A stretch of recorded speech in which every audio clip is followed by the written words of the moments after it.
네, 헌재는 한덕수 권한대행 권한쟁의부터 다루라.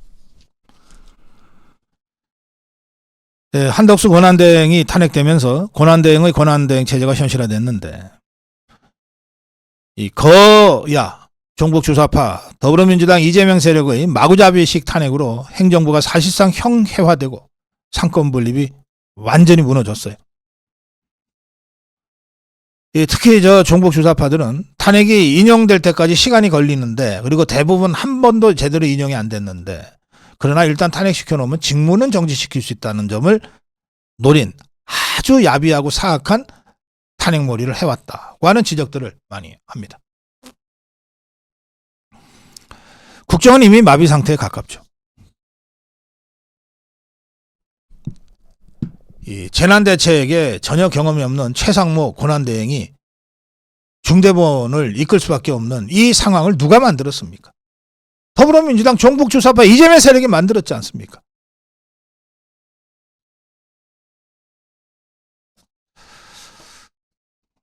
여야는 정쟁을 중단하자 이런 얘기들을 하고 있습니다. 더불어민주당 최상목 권한대행한테 헌법재판관 임명을 촉구하면서도 데드라인을 정하진 않았어요. 한덕수 총리한테는 데드라인을 여러 번 정하면서 협박했는데 지금 워낙 이 무한 참사가 어떻게 튈지 모르니까 저것들도 일단 대가리 숙이고 있는 것 같습니다. 국민의힘은 무한여객기 추락사고 수습 TF를 구성했습니다. 권성동은 오늘의 비극을 조속히 수습하고 아픔을 치유하도록 노력하겠다고 하면서 정부와 긴밀히 협력해 사고 수습에 만전을 기하고 참사의 진상부터 확실하게 규명하겠다고 밝혔습니다. 진상규명 없이 어떻게 책임자 처벌을 하며 유가족들이 납득하고 이해하고 받아들이겠습니까? 민주당은 항공사고대책위원회를 구성했어요. 그러면서 윤석열 대통령과 한덕수 총리 또 최상목 권한대행에 대한 공세를 일단 수위를 낮췄습니다.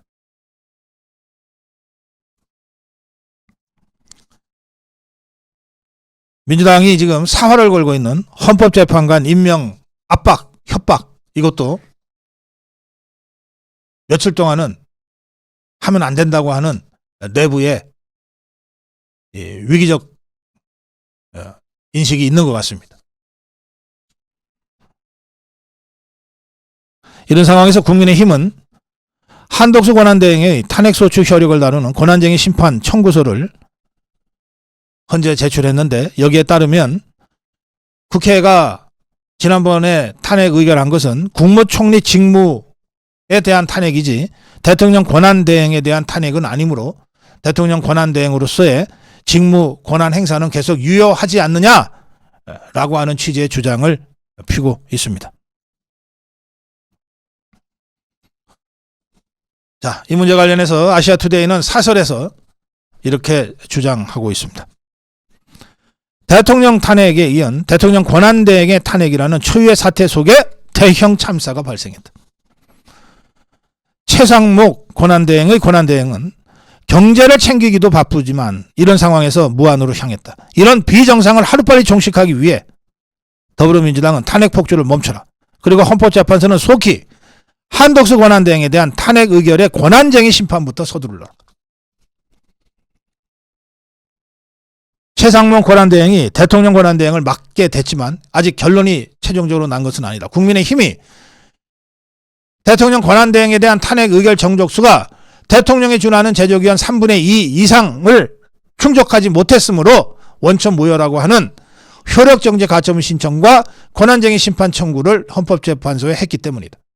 따라서 헌법재판소는 지금과 같은 국정혼란의 가중을 막기 위해서라도 만사를 제쳐두고 이 심판, 한덕수 권한대행의 효력정지 가처분 신청과 권한쟁의 심판부터 최우선적으로 처리하라. 헌법재판소는 더불어민주당의 탄핵 폭주로 인해서 탄핵을 처리해야 될 사안들이 수많이 쌓여 있음에도 불구하고 윤석열 대통령 탄핵 심판부터 우선 처리하겠다고 밝혔는데, 그러나 대통령 탄핵이야말로 가장 신중을 기해야 할 사안이다. 대통령 탄핵 심판이 중요한 것이 아니고, 대통령 탄핵 심판을 빨리빨리 서두르는 것이 중요한 것이 아니고, 국정 혼란의 가중을 막는 것이 우선 급하다. 따라서 한덕수 권한대행에 대한 권한쟁의 심판부터 하라. 정치적 부담을 피하려고 이걸 차일피일 미루다 보면 지금과 같은 사실상의 국정마비 상태가 더 심화될 수도 있다. 만약에 더불어민주당이 또 자기네 말 안 듣는다고 최상목 권한대행의 권한대행까지 탄핵하면 그때는 어떡하겠는가? 헌법재판소는 이런 비정상과 국가적 파국 상황을 막을 마지막 책무가 있다. 빨리 처리하라. 헌법재판소는 이미 2015년 헌법재판소 재판연구원의 주석을 통해 권한대행 탄핵 의결 정족수에 대해 입장을 밝힌 바 있다. 주석서에 따르면 국무총리 직무로 탄핵할 때만 제적의원 과반, 대통령 권한대행 직무로 탄핵할 때는 제적의원 3분의 2 이상의 찬성이 필요하다고 되어 있다. 이렇게 대통령 권한대행에 대한 탄핵 가결 정족수에 대한 의견이 크게 갈리고 있음에도 우원식이는 헌법재판소의 판단을 먼저 구하지도 않고 중재 노력을 하지도 않고 표결을 감행했다.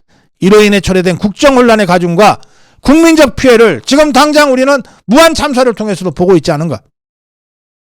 헌법재판소는 지금이라도 헌정 질서를 지키는 최후의 보루로서 책임을 회피하지 말고, 정치권 눈치 보지 말고 권한쟁의 심판에 대해 최대한 빠르게 결론을 내려라.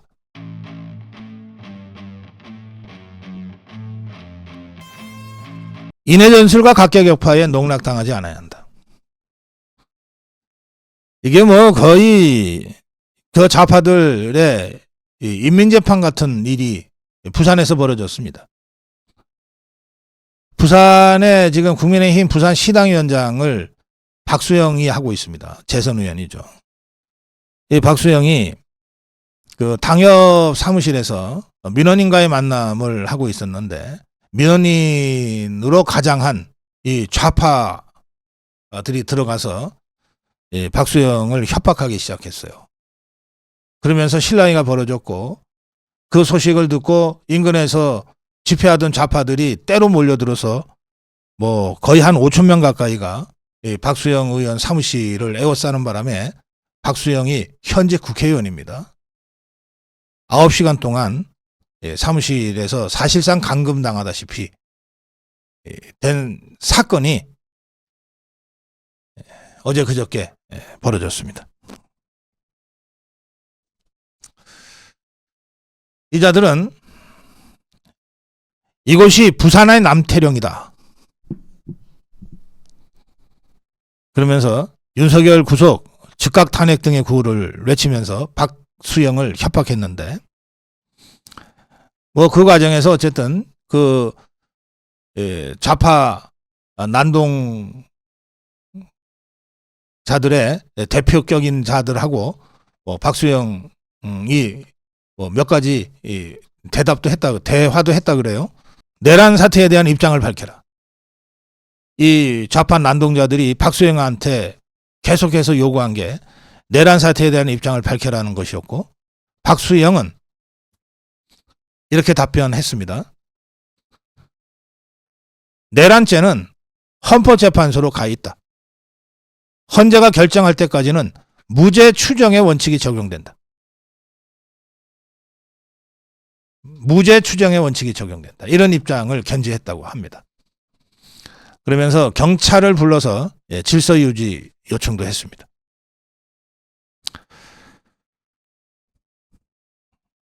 김미애 부산 같은 지역구의 재선 의원이죠. 나를 비롯한 누구라도 같은 상황에 놓일 수 있다. 엄정한 수사와 처벌을 촉구한다. 국민의힘 중앙당도 홍위병처럼 물리력과 폭력으로 압박하고 의정할 등 겁박하는 행위 즉각 중단돼야 한다. 철저한 진상조사, 그리고 특히 사악한 정책 의도를 가지고 부산 시민을 앞세운 세력에게 반드시 책임을 묻겠다. 네, 이런 일이 벌어졌습니다. 예, 박수영은 더불어민주당이 스스로 내란죄를 빌드업하는 중이다 라고 강력하게 더불어민주당과 종북 주사파들을 비판했습니다.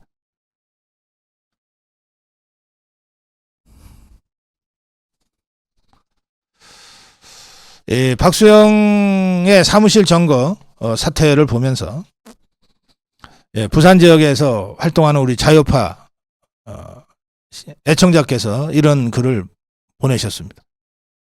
내란으로 종북 주사파들의 내란으로 가고 있다는 불안감이 깊어지는 새벽이다 하면서 부산 결의 하나의 그 핵심 활동가가 그 난동자들 중에 보인다. 박수영 의원 사무실을 점거한 건 진보당 부산시당, 이게 이석기 똘마니들입니다. 결의 하나의 핵심 활동가들이 주도했다.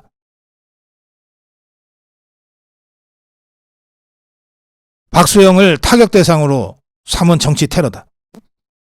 주요 정치인들을 한 명씩 굴복시키려는 의도고 자신들의 조직적 투쟁 성과를 알려서 종북 주사파 안에서 자신들의 입지를 더 확고하게 구축하려고 하는 그런 음모와 공작이라고 볼 수 있다. 그러면서 이렇게 분석했습니다. 이 분석이 재밌어요. 수도권에는 이자들이 타격할 만한 국민의힘 의원들이 거의 없고 숫자가 별로 안 된다는 겁니다. 또 수도권에는 자칫 잘못 덤볐다가는 그 몇 배 되는 자유파 활동가들이 바로 출동할 거기 때문에 겁도 나고 대구 경북은 아예 갈 엄두도 못 나고 부산은 좀 만만하니까 부산의 정치인 몇 명을 타겟으로 해서 이런 정치 테러를 벌이고 있는 것 같다. 이런 분석입니다. 아주 재미있는 또 설득력이 있는 분석이라고 생각합니다. 제가 이 상황을 보면서 십자가 밟기가 생각이 났습니다. 지금 이자들이 수천 명이 모여들어가지고 박수영한테 야 꿇어. 너 윤석열을 부정해. 이거 협박하고 강요한 것 아닙니까?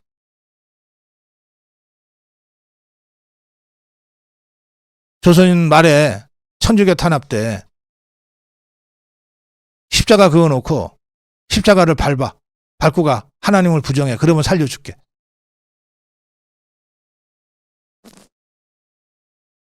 네, 사실상의 인민재판이 지금 부산에서 우리 자유파 정치인들을 향해서 벌어졌습니다. 김미애의 말처럼 누가 다음 타겟이 될지 아무도 모릅니다.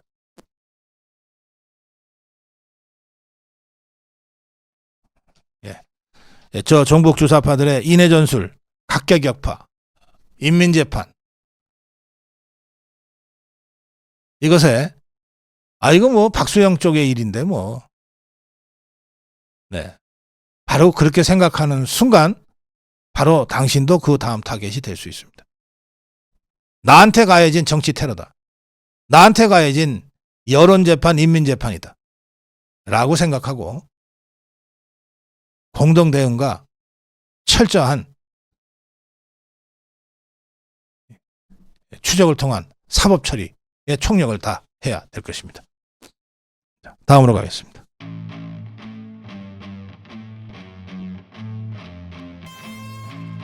다섯 개의 전선과 원탁회의. 제가 오늘 류근일 선생의 칼럼 그리고 김대중 주필의 칼럼 두 개를 같이 전해드리겠는데요. 저는 두 원로 언론인의 이야기에서 굉장히 중요한 어떤 정치적 메시지가 있다 이렇게 느꼈습니다. 자, 먼저 류근일 선생의 칼럼입니다. 정치는 끝났다. 이젠 전쟁이다. 다섯 개의 전선이 형성됐다. 고 하는 칼럼입니다. 다섯 개의 전선이 뭘까요? 제1전선은 법정투쟁전선. 이건 윤석열 대통령이 감당하고 있다. 결론은 딱 하나.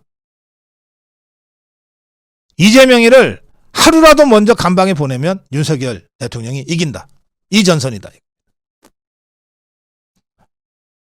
제2전선은 제도 정치권 투쟁 전선인데 유근희 선생은 이렇게 썼습니다. 이 제도 정치권 투쟁 전선에서 우리 자유인들은 국민의힘을 더는 믿을 수 없다. 국민의힘 그들은 투항했다. 무력화됐다. 배신했다. 꺼져라. 국민의힘 대신에 자유대한민국 수호 국민연합으로 가야 한다. 신당 창당을 주창하신 것 같습니다. 제3전선은 자유국민의 레지스탕스 저항 투쟁 전선이다. 광화문 자유 시민들이 좌익 홍위병들보다 월등히 세고 많다. 네 번째 전선은 언론 투쟁 전선. 탄핵 찬성 언론에 맞서 탄핵 반대 자유 언론이 치열하게 싸우고 있다. 독자들은 답하라. 어느 편에 설 것인가? 평생을 조선일보에 몸담아온 류근일 선생이 정말 피를 토하는 심정으로 이 네 번째 전선을 쓰실 거라고 생각합니다. 조중동 절독 투쟁을 더 가열차게 해나갑시다. 제5전선, 다섯 번째 전선이 국제정치 투쟁 전선인데 한국인들은 택하라. 한미일 인도태평양 자유동맹을 택할 것이냐, 유라시아, 러시아, 중국, 북한 동맹을 택할 것이냐. 자유 아니면 죽음을. 대한민국 만세. 서방 동맹 만세. 이게 류근희 선생의 정말 피를 토하는 칼럼입니다. 류근희 선생과 비슷하게 평생을 조선일보에서 언론인으로 활동한 김대정 주필은 이런 칼럼을 오늘 썼습니다. 보수의 라운드 테이블. 제가 김대정 주필의 칼럼에 대해서는 때로는 비판하고 때로는 공감하면서 여러분께 전해드렸는데 오늘은 정말 공감하는 바가 큰 칼럼입니다. 이재명이가 이끄는 더불어민주당은 잘 훈련된 군대. 속된 말로 국회의원들이 아니라 모두 쫄병같이 일사불란하게 움직이는 느낌이 든다.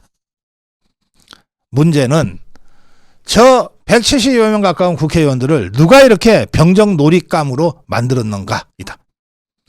그러면서 대선 직후에 투서를 하나 받았다고 하는데 그 투서의 내용을 설명합니다. 이 투서의 내용은 민주당을 움직이는 좌파의 원로회의에 관한 것이었다고 합니다. 이 나라의 좌파 세력에는 원로 또는 대부라고 불리는 것들이 있고 이것들이 좌파 세력의 주자, 즉 대권 후보, 지도자, 당대표를 간택하고 그리고 이 지도자의 대드는 불순부자 방해자를 제거해서 기본적인 좌파 노선을 제시하는 이른바 최고 결정체의 성격을 지닌 좌파의 원탁회의라고 하는 것이 있다라고 하는 것이 투서의 내용이었다는 겁니다. 근데 이게 어느 공간에 원탁이 딱 놓여져 있는 뭐 이런 게 아니고 원탁의 기사 같은 영화는 보면 진짜 원탁이 있잖아요. 그런 게 아니고 무슨 가시적인 모임체가 아니고 이 좌파 원로들의 어떤 집합 지성 같은 뭐 이런 것으로 짐작이 돼서 실체를 확인하려니까 실체가 잘 없고 그런데 없다고 하기에는 뭔가 분명히 작동하는 것 같고 이런 좌파에 보이지 않는 어떤 힘이 있는 것 같다. 그래서 이게 실체가 있나 없나 언론인으로서 몇 년간 실체를 확인하려고 했는데 결론은 김대정 주필의 결론은 그런 게 있는 것 같긴 한데 구체적인 근거나 증거를 찾을 수는 없다. 였다는 겁니다. 김대중 이후에 좌파가 배출한 대통령이나 지도자, 김대중 이후에 노무현, 문재인, 이재명. 사실 좌파 정권을 창출하는데 결정적인 역할을 하는 것은 학생 운동권 또는 좌파 운동권인데 그런데 그 운동권 중에서는 누구도 대통령이 되지도 못했고 지도자급 반열에 오르지도 못했다. 이 정상 진출을 노리는 운동권들은 중간에 번번이 어떤 형태로든 꺾였다. 그들은 단순히 수단, 전사에 불과했다. 반면에 노무현이, 문재인이, 이재명이 모두 호남의 지지를 얻은 경상도 출신의 법률가들이다. 이걸 어떻게 우연으로만 보겠느냐.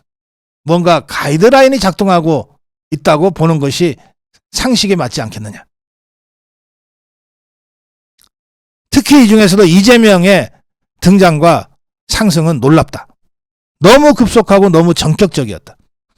그 수많은 사법 리스크, 그 말도 안 되는 언행에도 불구하고 이재명이가 계속 정상가도를 달리는 것은 어떤 이 원탁회의 결정과 같은 그런 위로부터의 결정이 없었다면 도저히 이해할 수 없을 정도로 이상하다.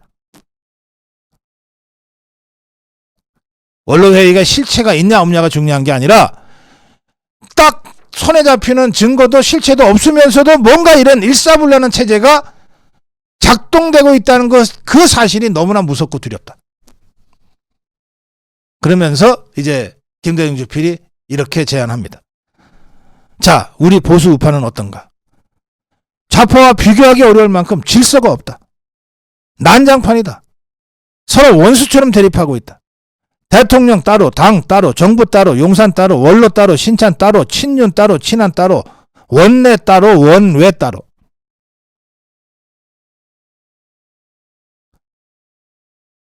최소한의 질서는 있어야 되지 않겠냐. 당이 어떻게 되든 대통령이 어떻게 되든 나 국회의원 한 번만 더 하면 돼라고 하는 호신 정치야말로 자유우파 보수우파의 치욕이다. 나라를 좌파의 전횡과 독재로부터 보호해야 하는 우리 자유우파의 사명감에 배치되는 것이다. 그래서 보수우파도 원로들의 조언에 무게가 실리는 시스템이 있었으면 한다. 자기를 내세우기보다는 양보하고 협동하는 정신. 그걸 통해서 이재명과 종북주사파 정당의 폭주를 막는 보수 우파의 라운드 테이블이 시급히 필요하다. 네, 이런 주장이었습니다. 매번 사실 그 필요성을 저도 느낍니다. 여러분들도 다 느끼세요.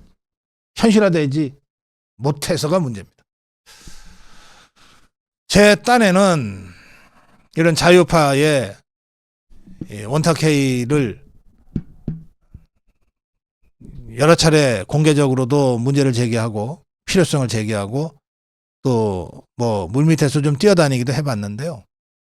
될 듯 하면서도 잘 안 되는 게 현실이에요. 제 능력이 부족하다는 것을 정말 절감합니다. 그렇지만 포기하지 않았습니다. 계속 추진하겠습니다.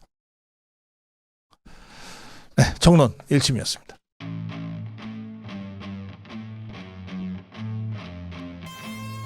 네, 공수처가 서울 서부지방법원에 체포영장을 청구하고 또 거기서 발부한 것을 놓고 법조계에서는 이 판사 쇼핑 논란이 계속 확산되고 있습니다. 김종민 변호사 어제도 제가 전해드렸습니다만 공수처는 지금까지 한 번도 예외 없이 서울중앙지법에 구속영장, 압수수색영장을 청구했다. 그런데 다른 사람도 아니고 현직 대통령에 대한 체포영장을 서울 서부지법에 청구한다? 이건 있을 수 없는 일이다. 민주당이 헌재 재판관으로 추천한 2명, 서부지방법원장 정계선, 서부지방 부장판사 마은혁이 있는 법원이라는 이유 때문일 거라고 짐작되지만 법원이 어떻게 이렇게 정치를 하겠다는 것이냐. 경찰과 공수처 같은 수사기관조차 이렇게 헌법과 형사법을 위반해 편법으로 영장판사 쇼핑을 노골적으로 한다면 형사사법제도 자체가 붕괴됐다는 뜻 아니냐. 이미 공정한 수사기관도 아니고 공정한 법원도 아니다. 모략과 꼼수에 의해 법집행이 버젓이 일어나는 이 상황은 사법 신뢰에 치명적인 독이 될 것이다. 네, 여권에서도 공수처가 서부지법에 괜히 영장 청구한 게 아니었다. 현직 대통령에 대한 체포영장을 이렇게 아무렇지도 않게 발부할 수 있다는 것이 놀랍다.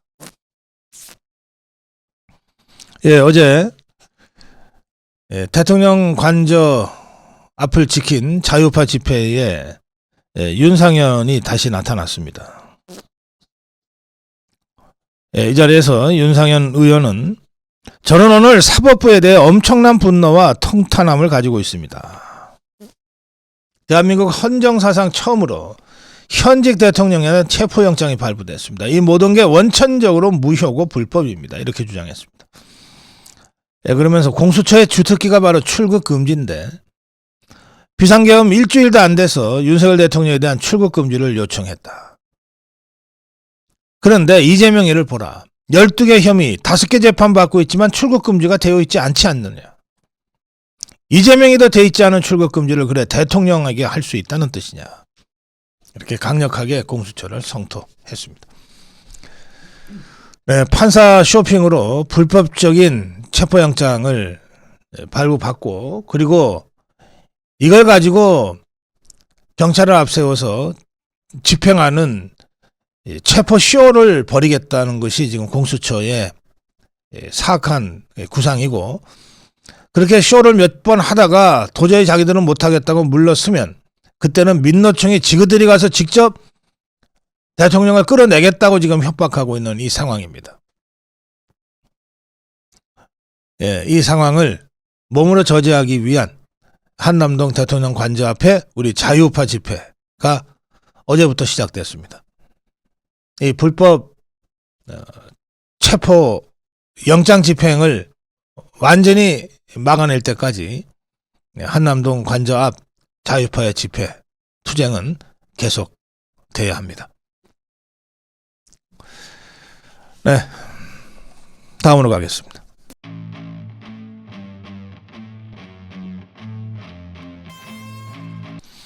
체포영장 효력 정지를 다툰다. 일단 불법적인 체포영장이 발부됐습니다. 우리 자유파 국민들이 몸으로 막고 나섰습니다. 그런데 법리적으로는 이 체포영장 자체가 잘못된 것이므로 효력을 정지해달라고 윤석열 대통령 변호인 측에서 즉각 효력정지 가처분 신청을 했습니다. 윤석열 대통령 측은 내란죄 수사권이 없는 공수처가 청구해서 발부받은 법원의 체포영장은 불법 무효다. 따라서 집행에 응할 수 없다고 거부 의사를 이미 밝힌 상태에서 법원을 상대로 권한쟁의 심판 및 효력정지 가처분 신청도 내겠다고 입장을 밝혔습니다. 그래서 헌법재판소에 권한쟁의 심판, 체포영장 효력정지 가처분 신청을 냈는데요. 이윤곽군 변호사는 전자방식으로 헌재에 공수처와 이순형 영장 전담 판사를 상대로 하는 권한쟁의 심판, 체포영장 효력정지 가처분을 신청했다고 밝혔습니다. 그러면서 대통령은 수사를 피하려는 것이 아니다. 우리 사법체계의 근간, 헌법의 권력 분립 원리를 근본적으로 훼손할 수 있는 나쁜 선례를 남기지 않아야 한다는 책임감을 갖고 있다. 헌법을 수호하기 위해서 이렇게 하고 있다. 이렇게 설명했습니다. 자, 윤석열 대통령 변호인 단이 헌법재판소에 청구한 가처분 신청은 이렇습니다. 권한쟁의 심판 청구 및 체포영장 효력정지 가처분 신청인데요. 윤석열 대통령의 형사변호인단과 탄핵심판 대리인단은 서울 서부지방법원의 대통령에 대한 체포영장 및 압수수색 영장 발부에 대하여 헌법재판소에 대통령이 공수처장 및 영장 전담 판사를 상대로 하는 권한쟁의 심판 및 체포영장 효력정지 가처분을 신청하였음.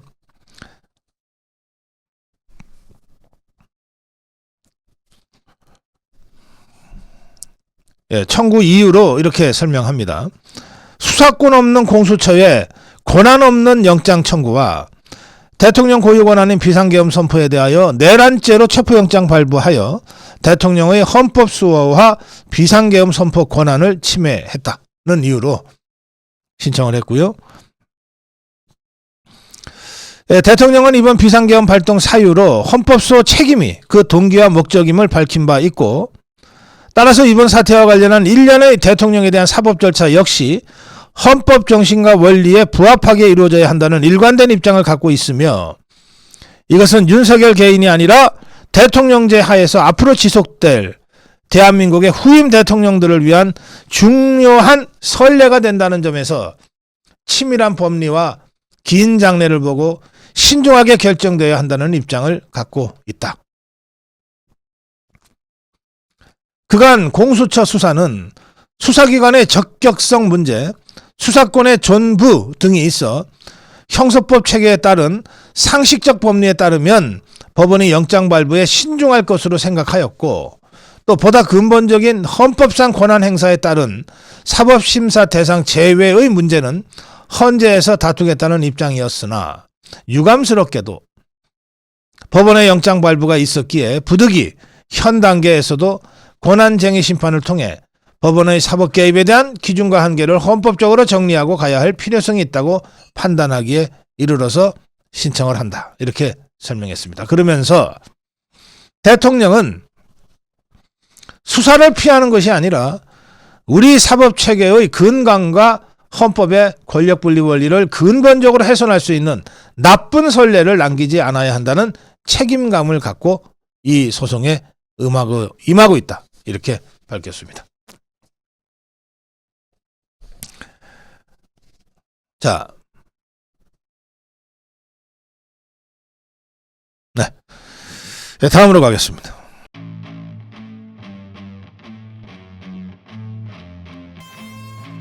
네, 첫 번째 정론 1심입니다. 무한 참사 국정조사에 즉각 착수해야 한다.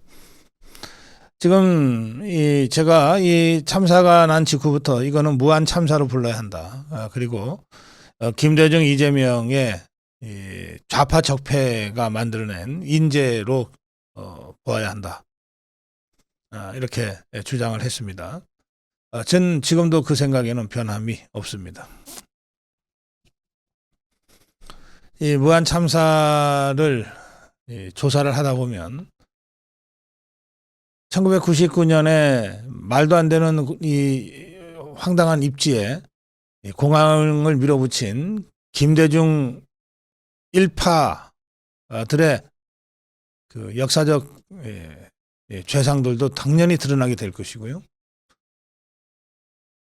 그리고 이것을 국제공항으로 호들갑을 떨고 했던 강기정 현 광주시장 2020년이죠. 그리고 이걸 대선의 마지막 대선 불과 열흘 전에 이걸 다시 국제공항으로 붐업을 시킨 이재명의 이 행태들이 다 드러나게 되어 있습니다. 그리고 나서 공항이 열리고 17년 동안 국제선 한번 띄우지 않았던 곳이 서둘러서 지난 12월 7일 날 국제선 정기 노선이 확정되고 8일부터 운행하다가 21일 만에 대형 참사가 발생하게 된 이 경과도 다 드러나게 돼 있어요. 누가 왜 무슨 이유로 이 황당한 이 공항에 택도 없는 국제선을 밀어붙여서 이렇게 참사가 났는지, 그리고 여기에 결정적인 그 참사 원인으로 지금 지목되고 있는 콘크리트 구조물은 도대체 누가, 이게 노무현 때 세워진 건데, 그리고 문재인 때 이게 다시 증축된 건데, 이거 도대체 누가 무슨 이유로 이 짓을 했느냐, 네, 이런 것들이 다 드러나게 될 겁니다. 이 무한 참사를 당한 제주 항공 비행기는 뭐 다들 화면으로 봤으니까 그 동체 착륙을 할 때까지는 뭐 안정적으로 동체 착륙을 했다고 합니다. 공중에서 뭐 엔진 이상과 랜딩 기어가 내려오지 않은 위기 상황에서도 동체 착륙까지는 아주 안정적으로 잘 했고, 그리고 시속 200km 가까이로 착륙을 하고 이게 제동에 걸리지 않아서 결국은 이 콘크리트 장벽에 정면으로 부딪히면서 이제 대참사가 됐는데, 지금 이 랜딩해서 이 동체 착륙을 해서 비행기를 어떻게든 이 정지시키려고 하는 그 제주 항공의 그 기장의 마지막 모습이 이렇게 사진에 찍혀 있습니다. 이 사진에 이 손이 앞으로 나가서 뭔가 위에 패널을 작동하려고 하는 듯한 모습, 이렇게 추정이 됩니다. 이 사진을 보면서 사고기 기장님, 마지막 그 최후의 순간까지 이 패널에 손이 가 있다. 당신은 최선을 다 하셨으리라 믿는다. 아무것도 모르는 제가 봐도 동체 착륙은 너무 안정적으로 보였다. 본인의 모든 경험을 쏟아내 최선을 다 하셨을 것이다. 기체를 멈추기 위해 끝까지 포기를 안 하신 것이다. 이런 글들이 올라왔습니다. 사고기 기장 한모 씨는 공군 출신이고 6,800시간 넘는 비행 경력을 지닌 베테랑 조종사였고, 동료들 사이에서도 비행 실력이 아주 좋다는 평가를 받았다고 하죠. 그리고 동체 착륙까지는 어쨌든 안정적으로 해냈는데 그 언덕에 흙더미 둔덕으로 보였던 그 속에 콘크리트 구조물이 숨어 있었을 줄 누가 알았겠어요. 예.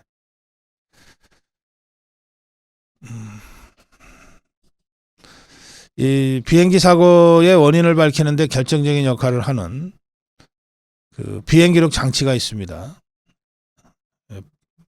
블랙박스 비행 기록 장치 FDR인데 일부 부품이 파손된 탓으로 미국으로 이송해서 분석할 예정이라고 합니다. 보통은 이 블랙박스가 파손이 잘 안 되는데요. 이 블랙박스가 부품이 일부 파손될 정도였다면 심한 충돌이었거나 아니면 굉장한 고열이었거나, 어쨌든 이 사고가 굉장히 처참한 상황이었다고 하는 것을 다시 한번 느끼게 합니다. 파손된 이 비행 기록 장치 FDR은 국내에서는 이게 자료 추출이 좀 안 된다. 그래서 미국 교통안전위원회 NTSB의 협조를 얻어서 미국으로 이동 분석하는 방안에 합의를 했다는 겁니다. 미국으로 가서 분석해오는 것이 가장 빠른 길이다, 이렇게 국토교통부가 판단했다는 겁니다. 물론 그냥 자료만 보내는 게 아니라 우리 측 요원도 같이 가서 같이 분석하게 됩니다. 지금 문제 이 참사의 비행기 사고 원인은 아니지만 비행기 참사로 연결되는 과정에 가장 큰 원인으로 제기되고 있는 이 철근 콘크리트요. 127톤의 철근 콘크리트가 사용됐다고 합니다.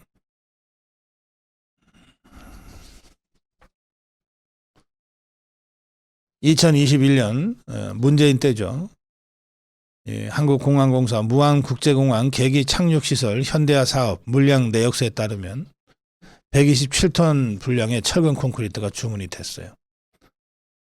철근이 그 정도 주문이 됐으니까 철근 콘크리트 단위 중량 127톤 분량의 철근 콘크리트가 주문이 됐으니까 여기에 막상 이 콘크리트까지 하면 이 정도 콘크리트 양이면 이제 타설을 해서 새로 굳혀 놓으면 거대한 콘크리트판이 설치되는 겁니다. 높이 1m, 폭이 1m, 길이 52m. 이 해당 콘크리트는 또 강도가 좀 센 편에 속하는 콘크리트라고 합니다. 따라서 수십 톤에 달하는 항공기가 200km 이상의 속도로 이 구조물에 부딪혔을 때의 충격 에너지, 상상을 초월하는 거죠.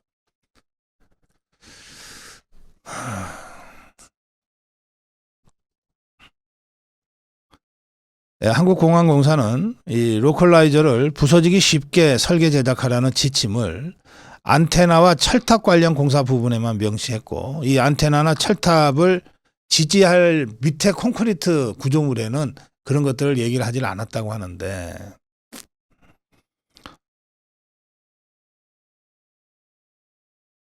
그러면 이게 뭐예요? 철탑이나 또는 로컬라이저는 비행기와 충돌할 때 이게 부서지기 쉽도록 일부러 부서지기 쉬운 소재를 쓰라고 해놓고, 이걸 설치하기 위해서 그 아래에는 전차도 뚫을 수 없는 철근 콘크리트를 이걸 공사를 했다 그러면 이게 제정신들이에요. 자기들 이게 뭐 우리는 부서지기 쉬운 소재로 로컬라이즈 했으니까 문제 없다, 지금 이 얘기 하려고 그러는 건가요?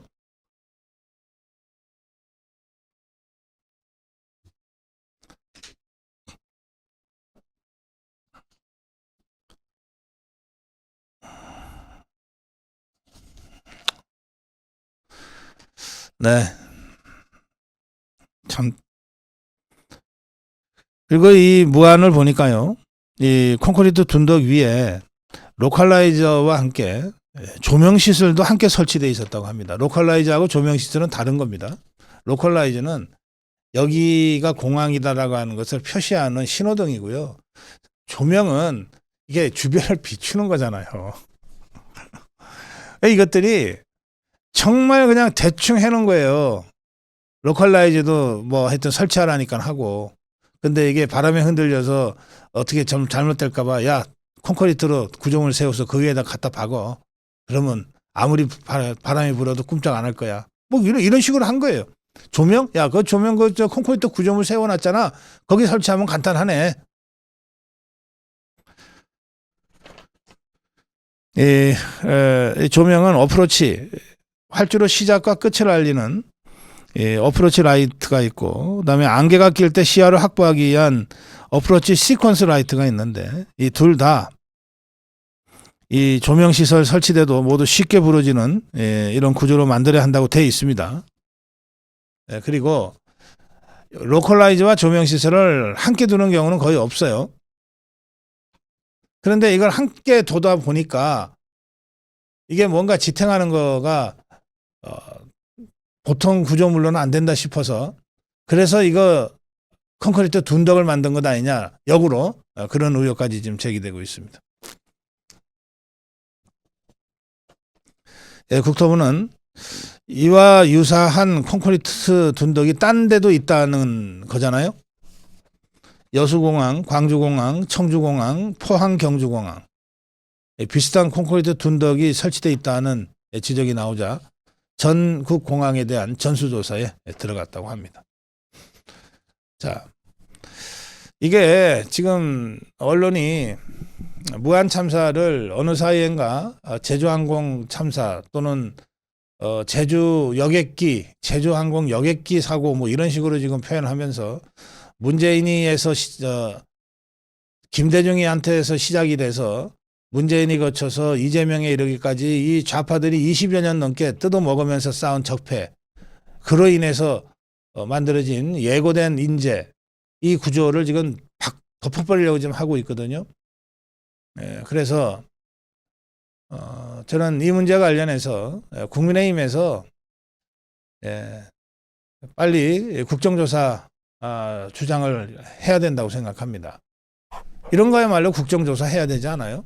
필요하면 국정조사를 시작하고, 그리고 필요하면 특별조사위원회도 여야가 같이 구성하자고 제안하고, 뭔가 무안 참사와 관련해서는 아니 179명이나 우리 국민이 정말 어이없이 사망했잖아요. 왜 이런 걸 가만히 놔둡니까? 왜 이런 걸 가만히 놔둡니까? 저 광화문에 나와서 같이 투쟁하는 것도 뭐 좀 그렇고, 뭐 눈치 보이고, 뭐 한남동 관전은 더욱이나 나오기 싫고, 그러면 이런 거라도 좀 열심히 하세요, 국민의힘. 예? 우리는 무한 참사 붙잡고 좌파들과 싸울게요라도 하라고요. 네. 저는 무한 참사 국정조사가 바로 추진돼야 된다. 그것도 국민의힘이 좀 주동적으로 이 문제는 갖고 나가야 된다. 이렇게 말씀드립니다. 자, 다음으로 가겠습니다.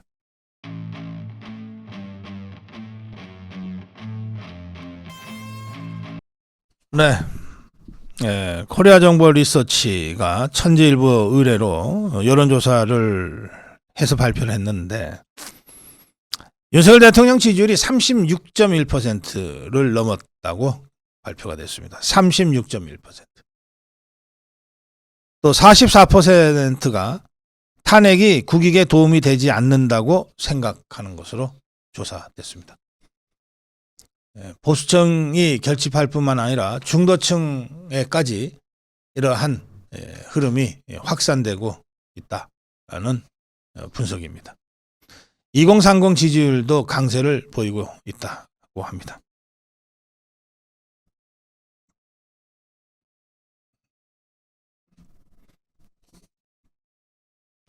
천지일보가 의뢰한 코리아 정보 리서치의 대통령 지지율은 36.1%고요. 뉴시스가 의뢰해서 에이스 리서치가 조사한 이 조사에는 윤석열 대통령 탄핵 기각돼야 된다가 37%입니다. 그리고 더불어민주당 40, 국민의힘이 35를 기록했습니다. 이 조사에서도 윤석열 대통령 탄핵 이후 한독수 대행 탄핵까지 이어지는 민주당의 탄핵 폭주에 대한 강한 거부감이 탄핵 반대로 표현되고 있다고 분석이 되고 있습니다. 대통령 지지율 지금 수직 상승하고 있습니다. 이에 따라 국민의힘도 지지율이 올라가고 있습니다. 당연히 탄핵 반대 여론이 더 넓게 깊게 확산되고 있습니다. 이렇게 되자 저희 얍삽한 좌편향 언론들과 여론조사들이 조사는 하는데 대통령 지지율은 빼고 조사를 하는지, 대통령 지지율도 넣고 조사를 하는데 너무 높게 나오니까 발표를 안 하는지, 아마 넣고 조사를 할 거예요. 그게 과연 이렇게 많이 나와? 이렇게 높게 나올 리가 없는데.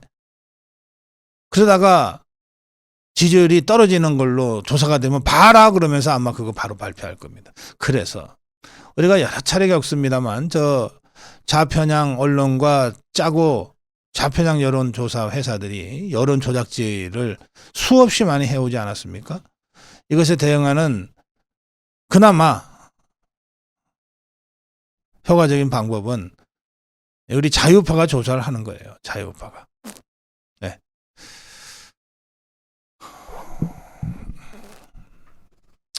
제가 주필려 있는 아시아투데이가 여론조사를 시작합니다. 그리고 저희 고성호 TV도 비록 여러 가지 어려운 사정이지만 자체 여론조사를 여론조사 회사 손잡고 그것도 여심의 여론조사 심의위원회에 등록할 수 있는 공개적이고 공정한 여론조사를 하려고 지금 추진하고 있습니다. 그렇게 해서 이 탄핵 사태에서 대통령 지지율이 어떻게 더 많은 국민들로부터 지지를 받고 있는지 이거를 정확하게 조사해서 널리 알려야 된다고 생각합니다. 헌법재판관들한테도 알려줘야 된다고 생각합니다. 당신들이 과연 지지율이 이렇게 높은 대통령을 탄핵하겠느냐? 우리 국민들이 개돼지냐? 바보냐? 당신들 말대로 탄핵당할 잘못을 저지른 대통령이 이렇게 높은 지지를 받을 수 있다고 생각하느냐? 우리 국민들이 정말 바보라고 생각하냐? 이렇게 헌법재판관들한테 들이밀어야 된다고 생각합니다. 그리고 조중동을 비롯한 언론들한테도 이걸 들이밀어야 된다고 생각합니다. 왜 이런 조사 안 하냐? 왜 이런 조사 발표 안 하냐? 우리가 조사했더니 이렇게 나왔다. 우리 조사는 좌편향 언론 조사하고 다르다. 이거는 공정하고 투명하게 한 거다. 여론조사심의위원회 등록된 조사다. 가서 봐라. 이런 식으로 조사를 통해서 지금 우리 국민들의 여론 동향을 객관적으로 확인하고 알릴 필요를 저희들이 느낍니다. 예, 진행이 되는 대로 여러분께 다시 알려드리겠습니다. 자, 다음으로 가겠습니다.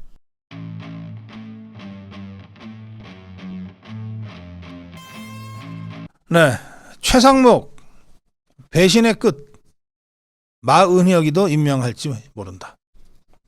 이럴 가능성도 배제할 수가 없어요. 일단은 최상목이가 뭐 집단에는 뭐 절묘한 한수랍시고 이 관료 수준의 꼼수를 장렬했습니다.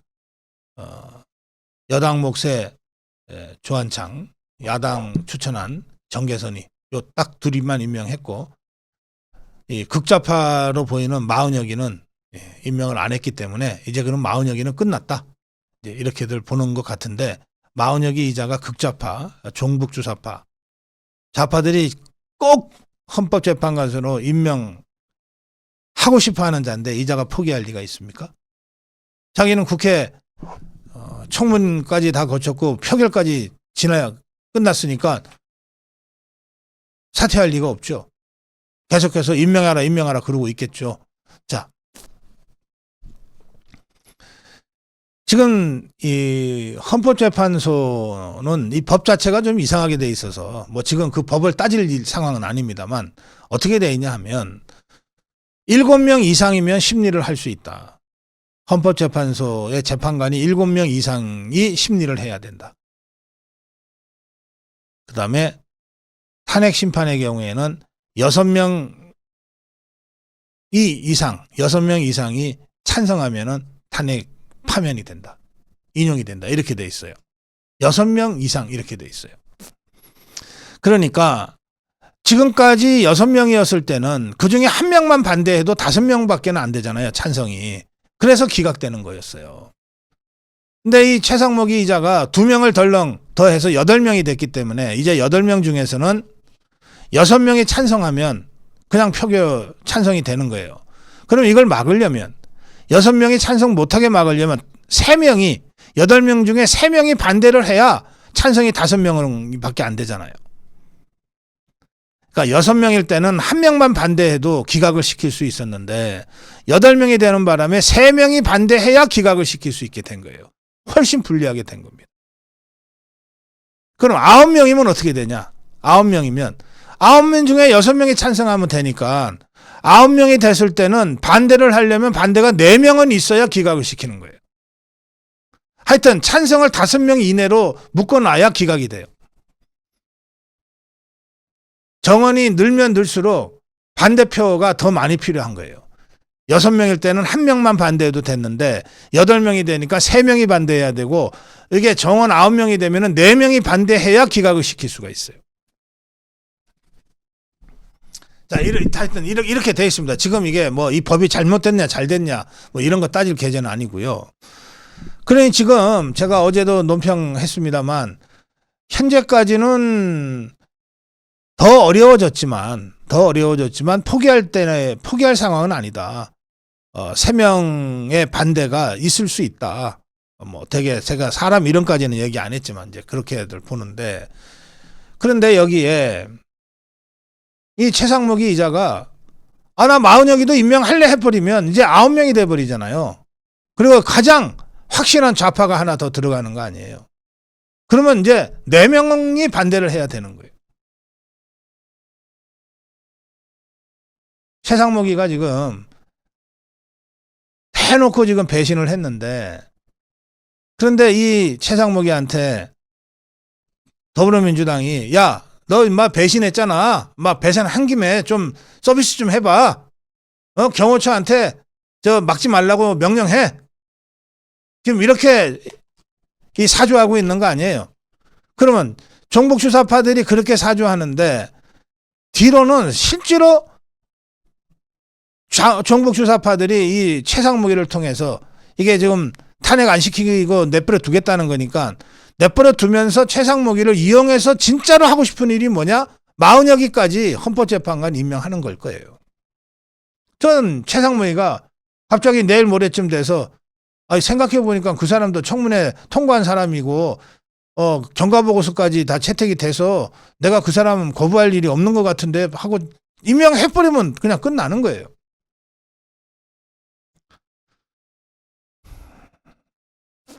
원래는 이 자체가 해서는 안 될 짓이죠.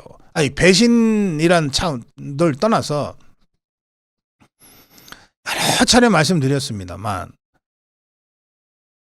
헌법재판소의 재판관은 이 사람들을 하는 게 대통령을 파면할 수도 있기 때문에 엄청난 권력을 갖게 되잖아요.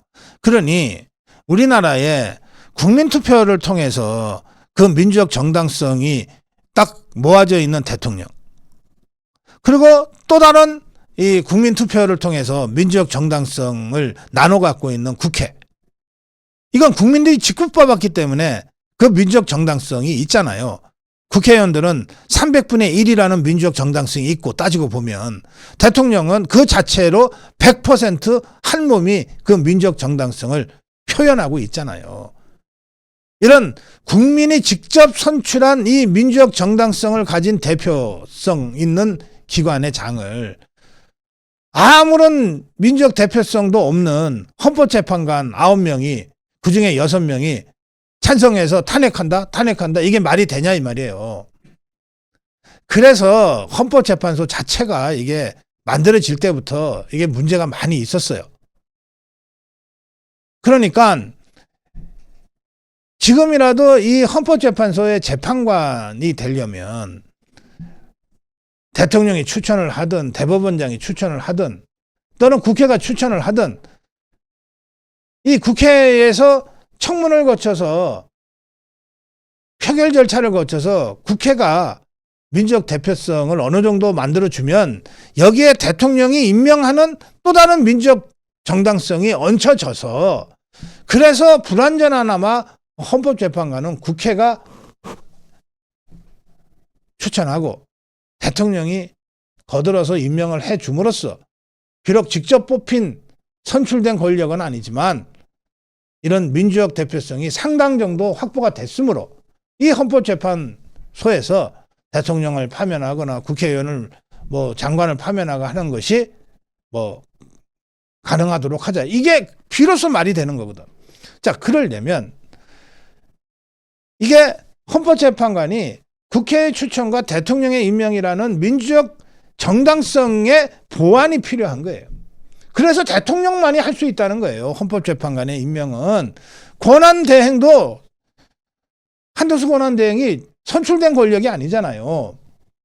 대통령이 사고 때문에 직무를 집행하지 못하니까 임시적으로 권한을 대행하는 거지, 이 사람이 그 자체가 민주적 정당성을 갖고 있는 선출된 기관이 아니잖아요. 그러니까 못하겠다는 거예요. 그러면 대통령 대행도 아니고 대통령 대행을 또 대행하는 최상목이는 무슨 권한이 있어서 이 헌법재판관을 임명하겠다고 중불나게 나선 거냐 이 말이에요. 이거는 헌법 원리상 도저히 있을 수 없는 일이 저질러진 거예요. 이건 그야말로 헌법을 완전히 뒤집어 버린 거예요. 이게 무슨 윤석열 대통령에 대한 무슨 인간적 배신 이런 차원을 떠나서 이 최상목이 이자는 대한민국 헌법을 완전히 뒤집어서 땅바닥에다 내팽개친 자라니까요. 그래서 용서할 수가 없는 거예요. 그런데 이자가 아직도 권한대행으로 이러고 있으니 이자가 에라 이렇게 된 김에 에라 마흔여기도 내가 임명하면 하는 거지. 그리고 임명해버리면 어떡하겠냐고요. 그래서 당장 오늘 중에라도 이 최상목이는 끌어내려야 됩니다. 끌어내려야 돼요. 거의 모든 국무위원들이 당신 왜 이러냐, 돌았냐, 제정신이냐. 아니 한덕수 권한대행도 권한이 없다고 하지 못한 일을 네가 뭔데 그걸 해. 더구나 이런 중차대한 일을 하면서 왜 우리한테 사전에 상의도 안 하고 네가 먼저 불쑥 저질러 놓고 와. 국무회의에서 집중적으로 공격을 받았다는 거 아니에요. 오죽 공격을 받았으면 국무회의 끝난 다음에 찔찔 눈물을 짰겠어요. 그런 찌질한 자, 그런 찌질한 배신자한테 어떻게 단 한시라도 국가를 계속 맡기고 있습니까? 권한대행에 권한대행이라 하더라도 어쨌든 현재로서는 대한민국의 통수권자인데 그래서 저는 오늘 중에 최상목이를 쫓아내야 된다고 생각합니다.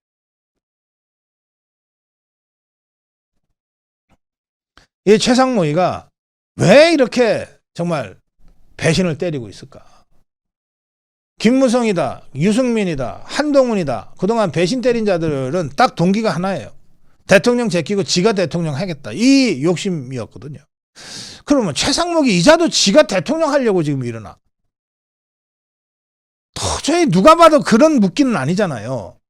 그래서 저한테 오랫동안 정치 이 행정부에서 일하고 그 장관까지 올라갔던 몇 사람이 저한테 전화를 해왔어요. 최상목이라는 사람의 행태를 보면 적어도 20년, 30년 공무원을 한 사람으로서는 저런 짓은 상상도 할 수 없다. 어쨌든 수석도 하고 장관까지 올라갔는데 어떻게 저런 짓을 할 수 있냐. 그래서 이런 경우에는 고 박사, 우리가 팩트는 모르지만 이런 경우에는 뭔가 심한 약점을 잡혀서 협박받고 있을 때가 아니면은 이런 일이 없다. 공무원, 대한민국 공무원, 세계적으로 매우 우수한 공무원들이고 이 정도 헌법 원리나 이런 것들 다 아는 사람들이다. 웬만해서는 이런 황당한 짓 안 하는데 웬만해서는 이런 정말 터무니없는 배신 같은 건 안 한다. 그런데 지금 최상목이가 이 저지르고 있는 이 배신, 정말 찌질한 저 행태, 말도 안 되는 이런 것들을 보면 저건 정상이 아니다라는 생각이 든다. 저게 대통령 될 욕심으로 눈이 뒤집혔거나, 근데 그런 것 같진 않다. 그럼 뭐냐? 정말 말 못할 결정적인 무슨 약점 같은 거를 좌파한테 잡혀가지고 지금 협박받아서 지금 억지로 저런 거 하는 거 아닌가 하는 의심이 들 정도다. 그렇지 않고서야 어떻게 대한민국의 공무원이 20, 30년 공무원하고 그래도 나름 엘리트 코스 밟아서 수석도 하고 장관도 하고 있는 사람이 어떻게 저런 행태를 보일 수 있느냐. 도저히 이해할 수 없다. 정치권에서 지금 이 최상목이하고 우원식이가 뭔가 지금 야합을 했다, 꿍꿍이가 있다, 뭐 거래가 있었다라고 하는 얘기들, 확인되지 않은 얘기들이 막 돌고 다닙니다.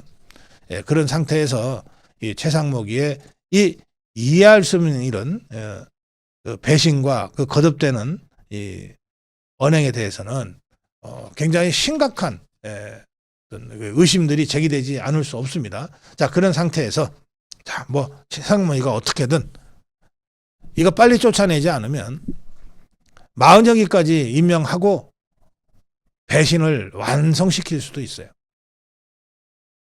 네, 그래서 적어도 40여기 임명을 막기 위해서라도 최상목이를 빨리 쫓아내야 된다. 오늘 중에 결판을 내야 된다. 이거 국무위원들이 다 당신하고 일 못하겠다 해버리면 끝나는 겁니다. 자, 동시에 그러면 이게 헌법재판소는 이제 끝나는 거냐? 그거 아니에요. 4월 18일이면 문재인이가 임명한 좌파 재판관 둘이가 임기가 끝나요. 그럼 어떻게 되냐? 이 둘이가 나가면 다시 6명이 되잖아요. 그러면 그 중에 6명이니까 이제 1명만 반대하면은 다시 기각시킬 수가 있어요.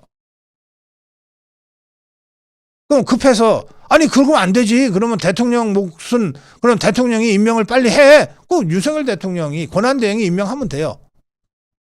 그러면 반대표가 더 늘겠지. 그래서 지금 이게 4월 18일 전에 어떻게든 탄핵 심판을 끝내겠다고 하는 게 저 좌파들의 시간표예요. 그러면 우리 자유파 입장에서는 4월 18일 이전에 탄핵 심판이 끝나지 않도록 저지하면 되는 거예요. 그걸 몸으로 억지로 저지하는 게 아니라 워낙 다뤄야 될 게 많아서, 워낙 들어야 될 얘기들이 많고 확인해야 될 증언과 증거들이 많아서 심리가 늦어지는 걸 어떡하겠냐고. 이 사건이 그렇게 간단한 사건이 아니잖아요. 네, 그래서 1차 최상목이부터 쫓아내고, 그리고 어쩔 수 없이 8명 체제로 가더라도 그래도 우리가 3명만 반대하면 된다. 이거 잘 관리하면서 가되 4월 18일 전에 이게 결론이 안 났다. 그러면 이제 다시 1명의 반대로라도 끝나는 거니까 4월 18일의 날짜를 우리가 매우 중요하게 생각하고 전략적으로 움직일 필요가 있다. 이 말씀드립니다. 자, 정론 1침이었습니다.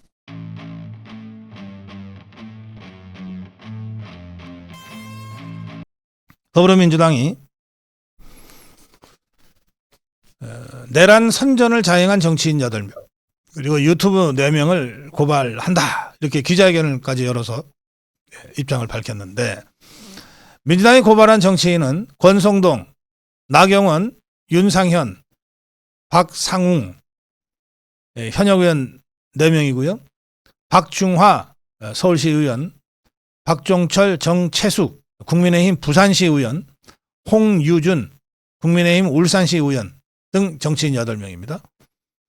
그리고 유튜버는 4명인데 배승희, 이봉규, 성창경 그리고 제가 고발이 됐습니다.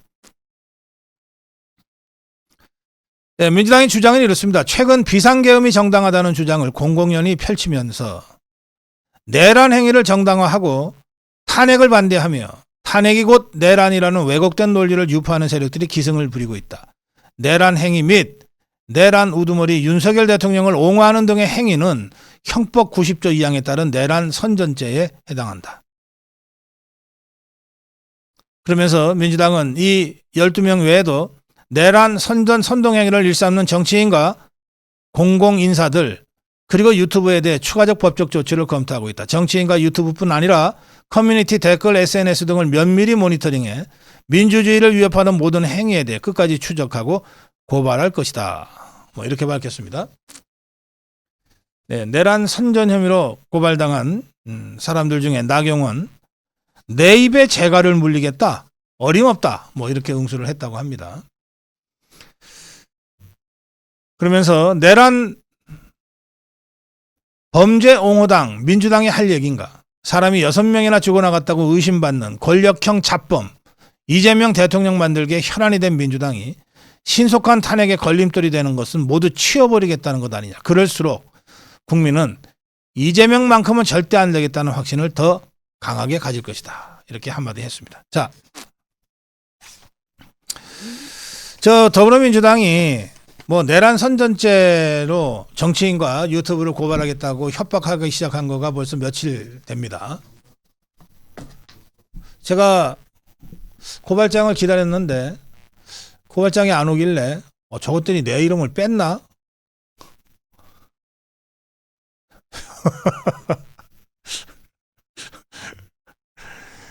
예, 그랬는데 예, 다행히 들어갔군요.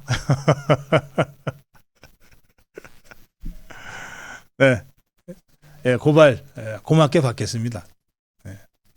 그리고 이 고발로 제가 법정에 서게 되면 예, 당당하게 투쟁하겠습니다.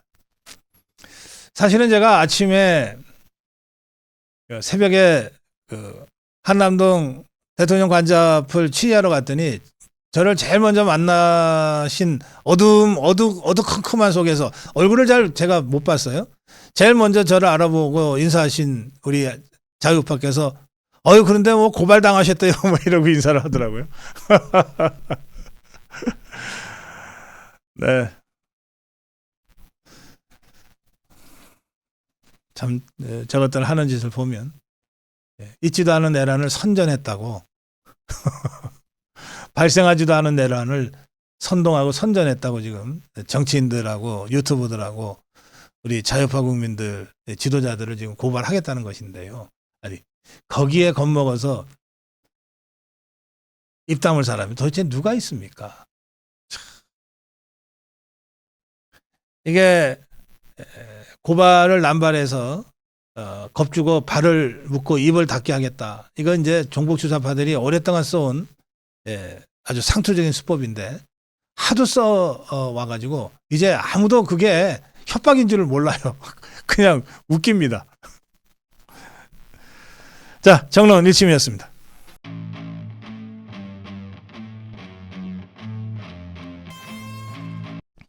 예, 중대한 지금 국면 전환이 이루어지고 있습니다. 국회의 헌법재판 소추인단, 그러니까 더불어민주당 쪽입니다. 더불어민주당이 탄핵 소추에서 내란죄를 빼겠다고 했습니다.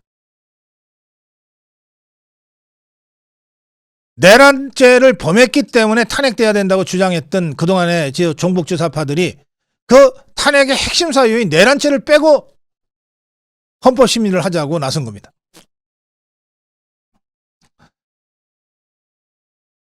국회 더불어민주당 쪽은 지난 3일 헌법재판소에 형법상 내란죄에 해당한다는 주장을 철회하겠다고 공식적으로 밝혔어요. 공수처가 수사 중인 윤석열 대통령의 내란 혐의를 탄핵 사유에서 빼겠다는 거예요. 그러자 윤석열 대통령 측은 아니 이번 탄핵 심판은 내란죄 성립을 기본으로 제기한 건데 내란죄를 빼겠다고 하면 그럼 탄핵 심판 할 필요가 없지 않냐. 그럼 빨리 기각시켜라.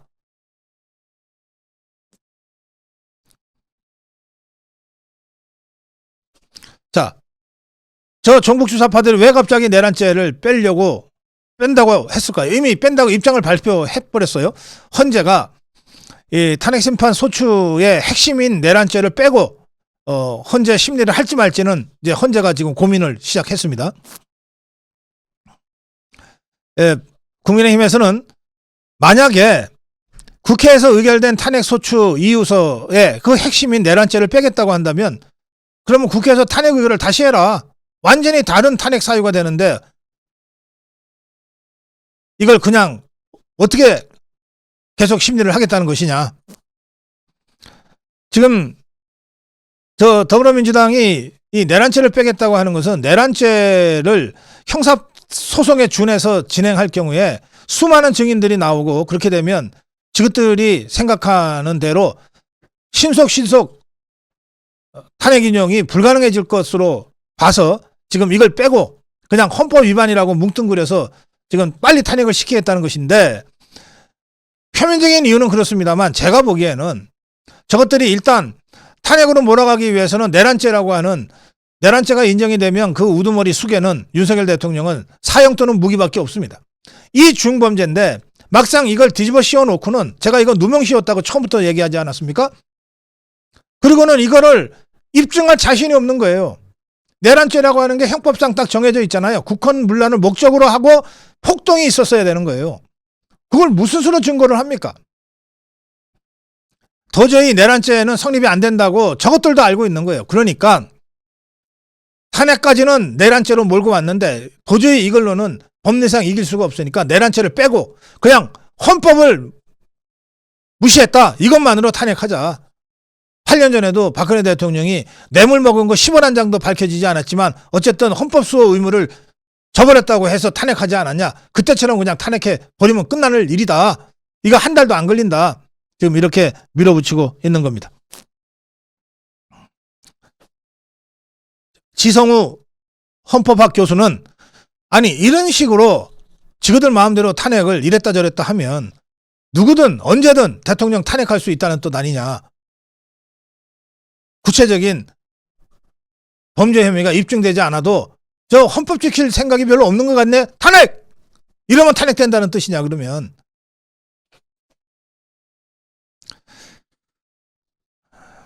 지금 내란죄가 이 탄핵의 핵심이에요.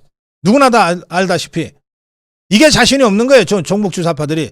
언론을 이용해서 정치 공세로 내란까지는 지그들이 할 수 있는데 좌편향 언론들 통해서 내란 할 수는 있는데 막상 이걸 법정에서 내란죄를 입증하려니까 뭘 한 게 있어야지. 내란죄가 부인이 되면 그러면 탄핵 불가능한 거 아니에요. 그래서 이것들이 정말 꼼수에 꼼수. 내란죄 빼고 그러면 헌법 위반으로만 그냥 탄핵하면 되잖아.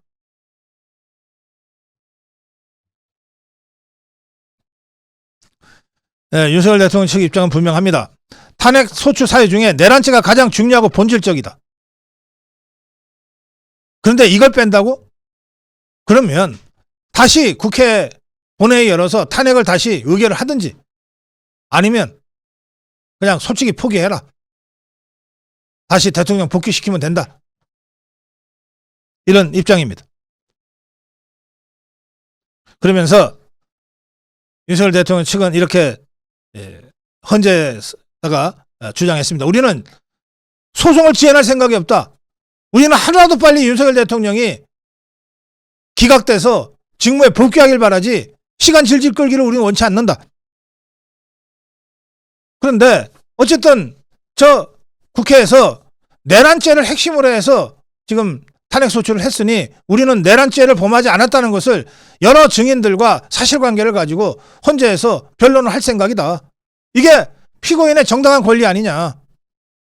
180일 동안은 심리할 수 있게 돼 있지 않느냐. 우리가 시간을 끌려는 게 아니라 국회의 탄핵 소추에 맞서서 정당한 권리로서 행사하려고 하는 것이다. 그러니까 제대로 심리만 해라.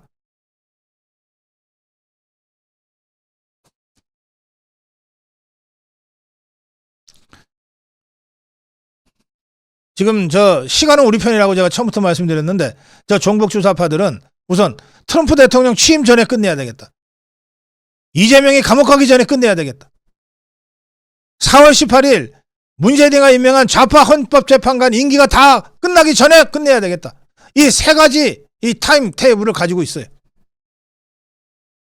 그러나 그것은 저것들의 생각이고 내란죄로 탄핵을 했으니 내란이 있었는지 없었는지를 제대로 입증을 해야 될 거 아니에요. 형사사건에 준해서 법정에서 전문 전원이 아니고 법정에서 일일이 증인들 불러다가 뭐 대통령이 뭐 발표하라고 그랬다며 진짜 그랬어? 대통령이 하고 통화했어? 그런 명령 들었어? 지시 들었어?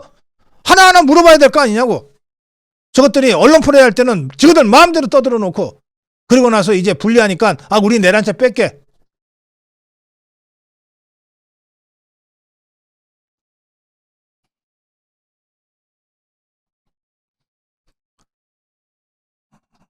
자, 국회 탄핵을 할 때 내란죄가 핵심으로 이 탄핵 사유에 올라가 있습니다.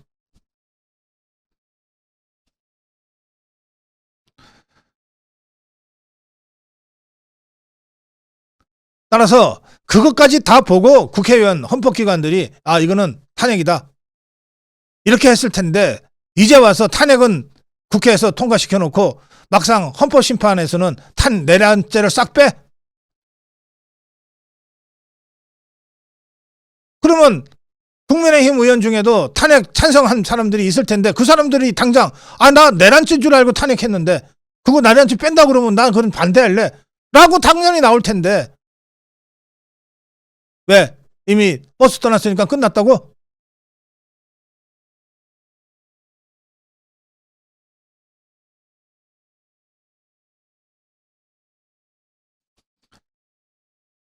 자, 김민전은 이 내란죄 철회라는 이 황당한 소식을 듣고 이렇게 입장을 밝혔습니다. 국회 대리인단이 내란죄를 처리하기로 했다고 하는데 도대체 국회 대리인단이 무슨 권리로 국회의원 200명 이상이 동의한 탄핵 소추문을 지그들 마음대로 변경하겠다는 것이냐. 민주당의 극단적인 내란 선전에도 불구하고 적지 않은 헌법 전문가들은 이거 어떻게 계엄을 곧 내란이라고 뭐냐. 말도 안 되지 라고 주장해 왔다. 그럼에도 민주당과 좌파 언론들은 윤석열 대통령을 내란 수괴라고 딱 프레임 덮어 씌워서 다른 의견을 아예 말하기 어렵게 공포 분위기를 만들어 놓고 여기까지 오지 않았냐. 그래놓고 이제 와서 뭐 내란죄를 빼? 당장 탄핵소추안 투표 전날 김어준까지 국회 불러다가 한동훈이 사살 계획이 있었니 없었니 그러면서 내란으로 몰고 가서 한동훈 일당들의 그 배신을 유도하지 않았냐. 그래놓고 나서 이제 와서 내란죄를 빼?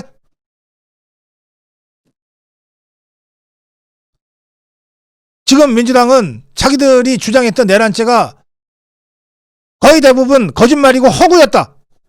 이걸 사실상 자인하고 지금 치고 빠지게 하려고 하는 것 아니냐.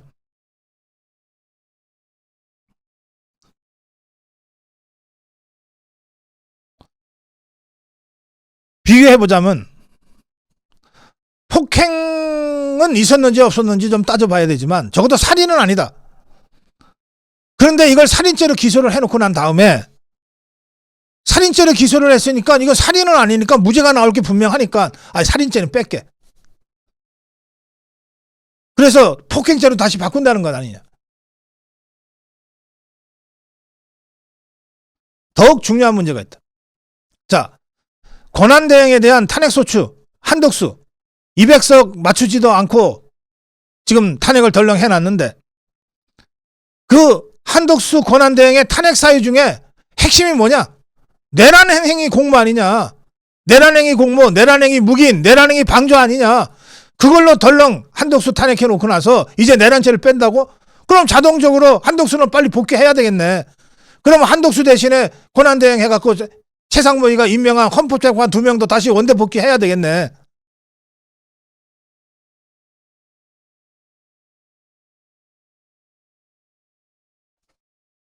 지금 더불어민주당이 이 짓 하는 것은 지그들이 자신이 없어서 하는 것이지만 그것을 우리가 인정한다 하더라도 최소한 한덕수의 즉각 대행 복귀, 그 다음에 최상목이 임명한 헌법재판관 2명이 즉각 다시 후보자로 복귀, 최소한 이 조치는 이루어져야만이 이게 내란죄를 뺀다 만다가 성립되는 것 아니냐, 이 얘기입니다. 김민전의 얘기는. 자, 이 탄핵 사유 중에 내란 혐의를 지금 처리하겠다고 했는데 그러면 이제 이런 상황이 전개가 됩니다. 첫째, 정당성이 완전히 없어진다. 탄핵의 정당성이 완전히 없어진다. 내란 혐의는 탄핵 사유 중에 가장 중대하고 강력한 사유로 제기가 됐는데 이걸 처리한다는 거니까 탄핵을 했던 어떤 명분도 이제는 없어진다. 그러면 내란죄가 아닌데도 탄핵으로 밀어붙였는데 이제 그 내란죄까지 취소를 한다 그러면 도대체 니거들은 뭘 갖고 대통령을 탄핵했냐? 유일하게 설명할 수 있는 거는 오로지 윤석열 대통령 끌어내리고 조기 대선해 갖고서 이재명이 대통령 만들려고 하는 정략적인 이해관계 말고는 남는 게 없지 않냐? 그걸 너네가 스스로 지금 자백하고 있는 것 아니냐? 그 다음에 절차적으로도 탄핵의 핵심인 내란죄를 뺀다면 탄핵 자체가 불성립한다는 뜻이니까 정말로 윤석열 대통령을 탄핵해서 끌어내리고 싶으면 다시 탄핵 의결해라. 그러면 내란죄 빼고 다른 걸로 국회에서 다시 재의결해라. 자신 있으면. 지금 헌재는 어쨌든 내란죄를 핵심으로 해서 헌재 심리를 하겠다고 하고 있는데 그 핵심이 다 빠지는데 헌재가 무슨 수로 이걸 심리하냐 그러면. 그리고 이미 민주당이 내란죄를 빼겠다고 한 순간 정치권에 대한 국민의 신뢰는 완전히 땅에 떨어졌다. 이제 어떤 누가 민주당 말을 믿냐? 어떤 누가 국회 말을 믿냐? 끝났다 정치는. 민주당 끝났다 오늘로. 내란죄를 지금 와서 뺄 거면 처음부터 주장을 하지 말았어야지. 그렇게 선전선동 해놓고 나서 이제 그야말로 무책임하게 내란죄를 빼? 그러면 그 내란죄 때문에 그동안 우리나라에서 발생했던 사실상의 내란 상황에 준하는 심각한 국론 분열, 이 책임을 그럼 민주당이 어떻게 질 거냐?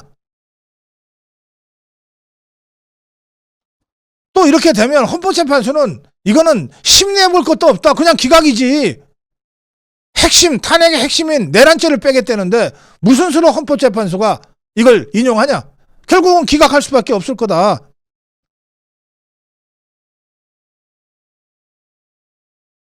헌재가 이런 상태에서도 만약에 인용을 한다 그러면 그 모든 멍해를 헌재 재판관들이 다 뒤집어 쓰고 갈 건데 헌법재판관이 미쳤냐? 이런 상황에서 인용을 하게. 이건 기각이다 그냥.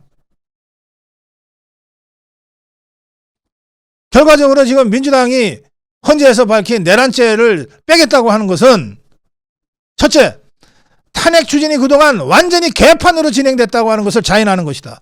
정치권의 신뢰가 완전히 땅바닥에 떨어졌다.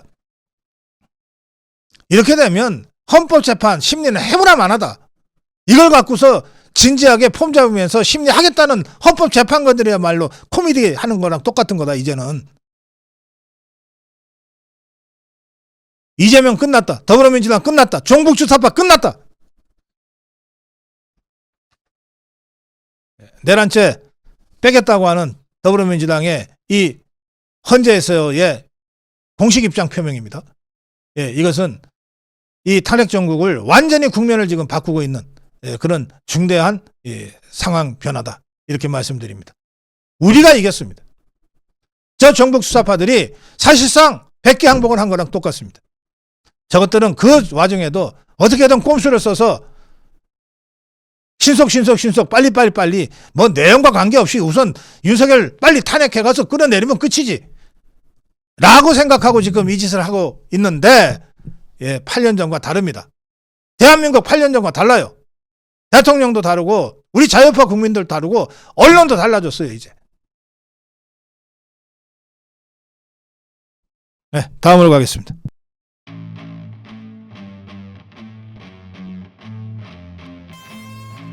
네, 윤석열 대통령 측에서 지난 어제입니다. 어제 3일 헌재에서 열린 두 번째 대통령 탄핵심판 변론 절차 준비기일입니다.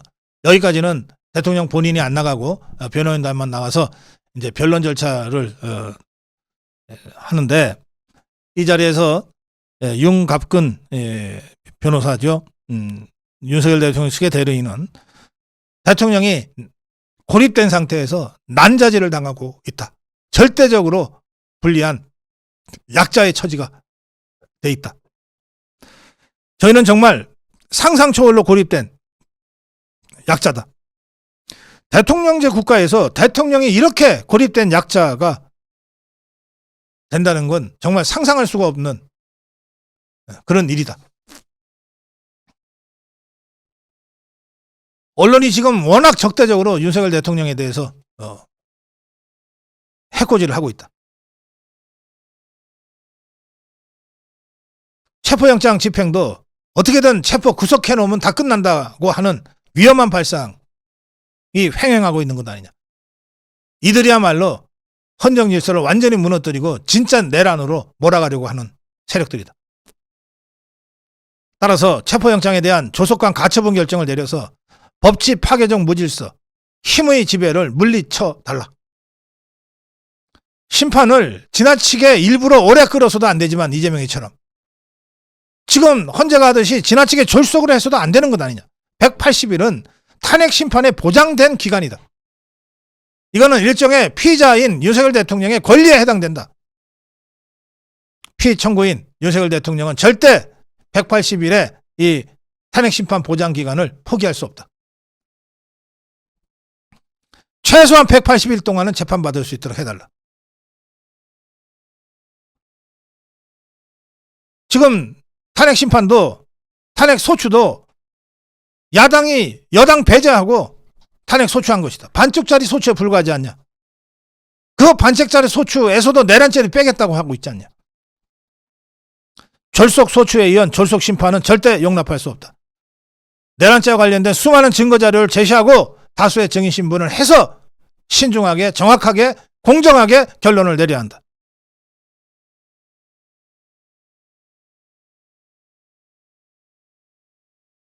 자, 윤석열 대통령의 변호인단은 절대적으로 고립된 약자의 입장에서 지금 무차별 난도질 당하고 있다. 이렇게 호소했는데, 기성 언론들만 보면, 정치권만 보면 그렇습니다만, 그러나 윤석열 대통령 외롭지 않습니다. 절대 약자가 아닙니다. 우리 자유파 국민들, 대한민국의 자유민주주의 체제와 법치를 지키고자 하는 절대 다수 대한민국 국민들이 윤석열 대통령과 함께 하고 있습니다. 다음으로 가겠습니다.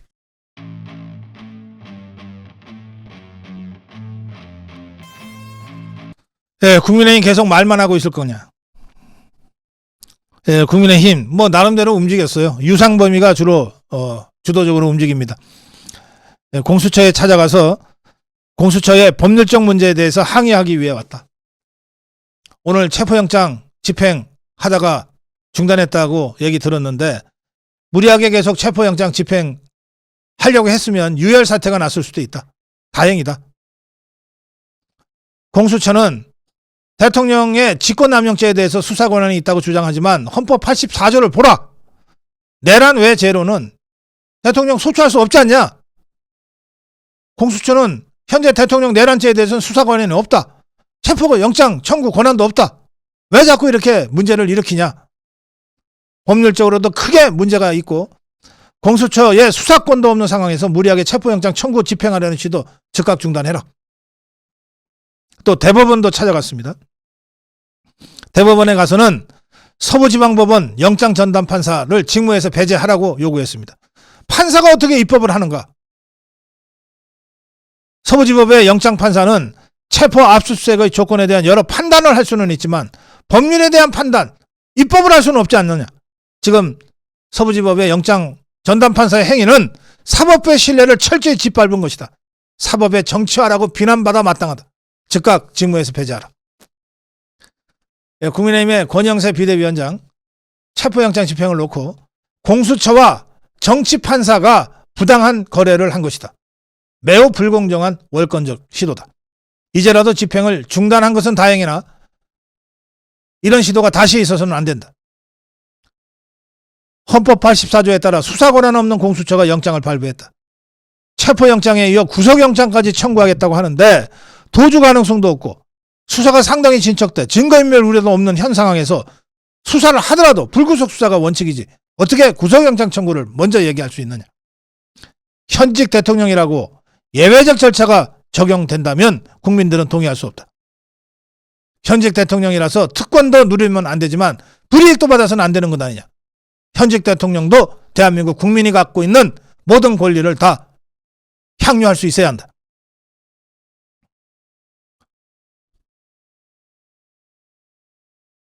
자, 이런 상황에서 국민의힘의 지도부는 아니지만 윤상현 의원, 박충권 의원, 탈북자 출신 박충권 초선 의원, 이상휘 포항 지역구 의원, 조지현 경산 지역구 의원 다 초선들입니다. 윤상현만 5선이군요. 한남동 관저를 앞에 있는 자유파 투쟁 현장을 찾았습니다.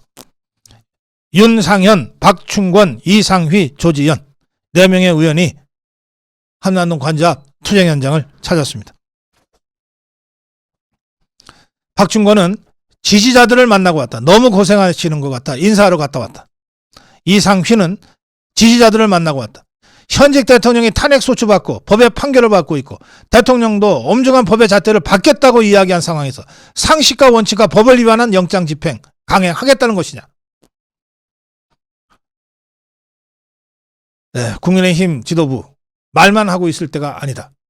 어제 국민의힘 지도부는 전부 김수환 전 국회의장 연결식, 국회에서 열린 국회의장 연결식에 참석했는데 물론 국회의장을 지낸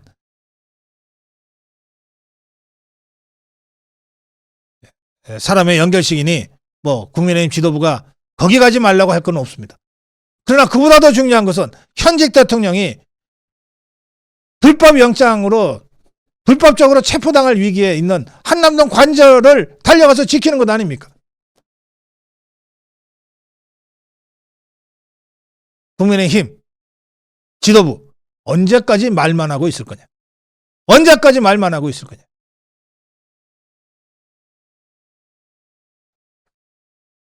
다음으로 가겠습니다.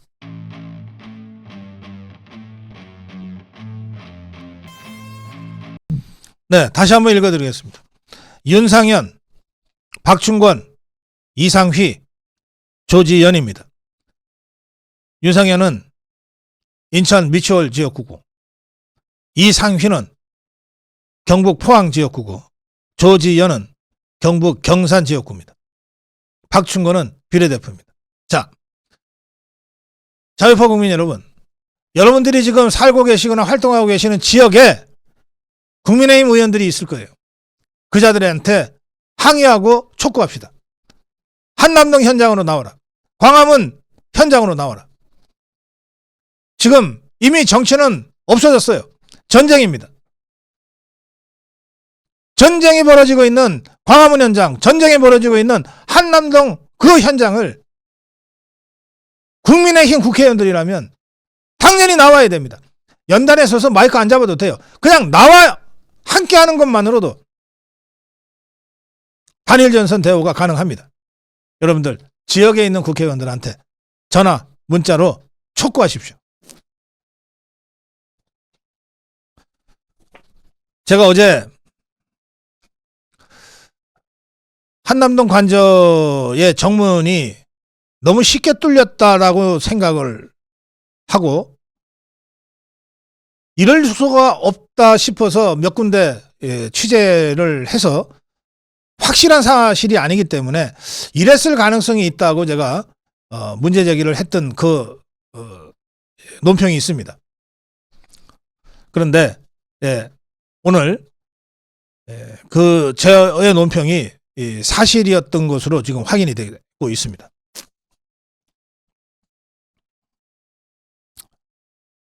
공수처는 최상목에게 어제 경호처로 하여금 체포영장 집행에 응하도록 명령할 것을 강력히 요구했습니다.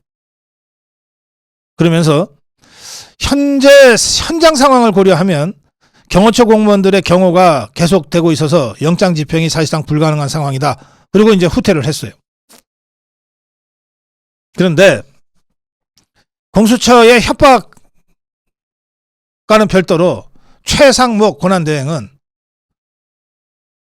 경호 부대에게 관저에 들어가서 함께 경호하라 라고 지시를 했는데 경찰 수뇌부가 권한대행의 말을 듣지 않았다는 겁니다. 항명을 했다는 거예요. 이게 뉴스원의 기사입니다. 이 경호처는 경찰 경력인 101 경비단, 202 경비단, 22 경호대를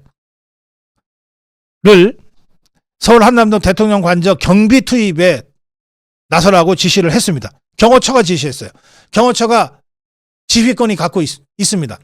이 경찰 101 경비단, 101 경비단, 202 경비단, 22 경호대는 다 경찰인데 경찰이지만 경호처에 배속돼서 경호처의 지시를 받는 이 경력입니다. 경찰 병력이에요. 그러니까 지시를 한 거예요. 경호처가. 한남동 대통령 관저 경비에 나서라. 근데 이 경찰 소속의 101 경비단, 202 경비단, 22 경호대가 다 경호처장의 지시를 불응한 겁니다. 항명한 겁니다.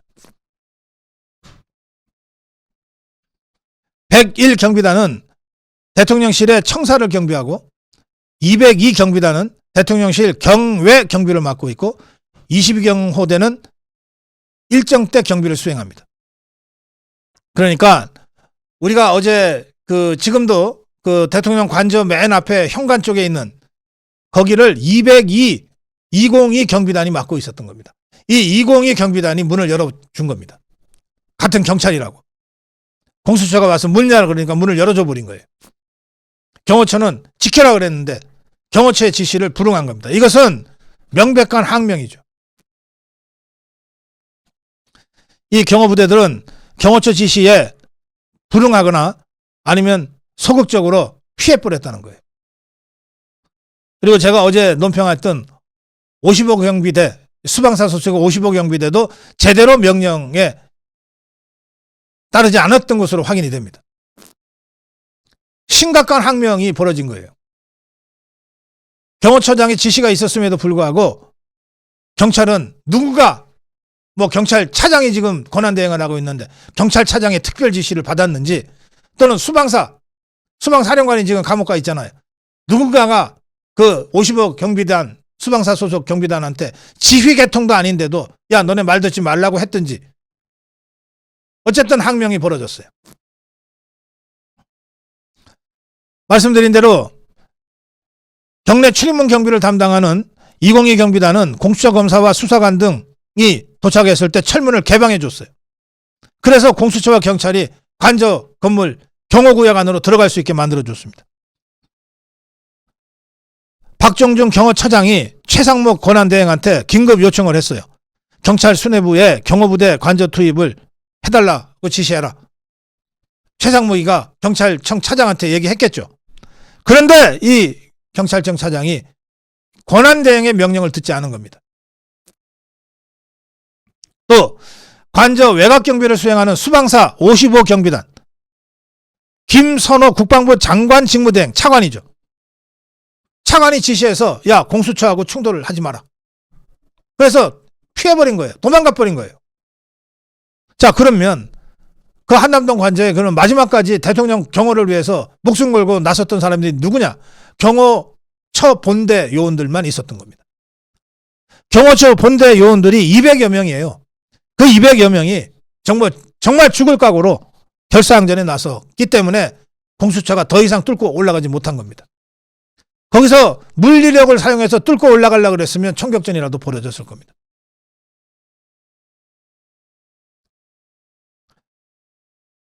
여권 관계자는 202 경비단 등 경호부대들은 경호처장의 지휘를 받게 돼 있는데 어떤 이유에서인지 경호처장의 명령을 따르지 않았다.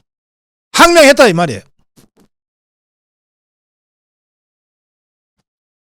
제가 워낙 이게 조심스럽고 민감한 문제라서 어제 여러 군데 취재는 했지만 제가 단정적으로 말씀을 못 드렸어요. 이럴 가능성이 있다. 이럴 위험성이 있다. 이게 하루 만에 팩트로 밝혀졌습니다.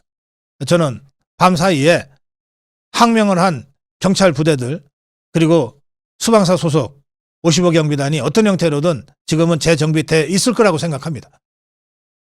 또 설사 이 수방사 55 경비단 그리고 경찰의 101, 202 그리고 22 경비단이 계속 항명을 하고 경호처장의 지시에 따르지 않더라도 200여 명의 경호대 본대 요원들만으로도 일당백으로 대통령은 막아낼 수 있다고 생각합니다. 지켜낼 수 있다고 생각합니다. 그렇지만 지금 완전히 국가가 무너지고 있는 상황이에요. 이 내란을 획책하고 있는 자들이 누굽니까? 그게 이재명 세력이고 공수처고 불법적으로 영장 발부받은 저 판사 아닙니까? 이들에 의해서 진행되고 있는 이 심각한 내란 상황은 어떤 형태로든 저지돼야 합니다. 당장은 우리 자유파 국민들이 몸으로 막아내야 돼요.